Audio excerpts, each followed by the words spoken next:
చొప్పదండిలో ఎక్కడ సాగునీటి ప్రాజెక్టులు పూర్తి కాలేదని టీపీసీసీ చీఫ్ రేవంత్ రెడ్డి అన్నారు. నియోజకవర్గంలో పాదయాత్ర చేసిన రేవంత్ రెడ్డి ఎమ్మెల్యే సుంకే రవిశంకర్ పై తీవ్ర విమర్శలు చేశారు. కాంగ్రెస్ హయాంలో జరిగిన అభివృద్ధి తప్పితే బీఆర్ఎస్ పార్టీ చేసిందేమీ లేదని మండిపడ్డారు. ప్రాజెక్టులు పూర్తి చేశామని గొప్పలు చెప్తున్న ప్రభుత్వం కాళేశ్వరం ద్వారా చొప్పదండికి చుక్క నీరు ఇవ్వలేదని విమర్శించారు.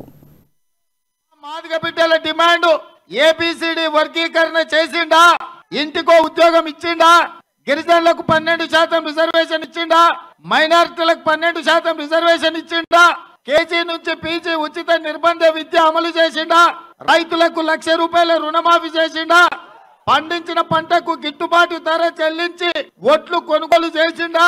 చివరికి పత్తి మిర్చి రైతుల ఆత్మహత్యలు వేలాదిగా జరుగుతున్నాయి. ఏ ఒక్క పని చేయలే, ఏ ఒక్క మాట నిలబెట్టుకోలే.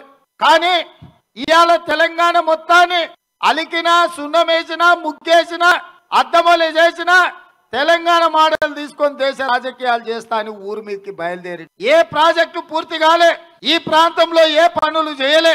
ఇవాళ నేను పేదల్ని కలిసి మాట్లాడుకుంటూ వచ్చిన ఎన్నికల సందర్భంలో చంద్రశేఖరరావు చెప్పిన మాటలు అడిగిన. దళితులకు 3 ఎకరాల భూమి ఇచ్చిండా, పేదలకు డబుల్ బెడ్రూమ్ ఇల్లు ఇచ్చిండా, ఎస్సీ వర్గీకరణలో మా మాదిగ బిడ్డల డిమాండ్ ఏబిసిడి వర్గీకరణ చేసిండా, ఇంటికో ఉద్యోగం ఇచ్చిండా.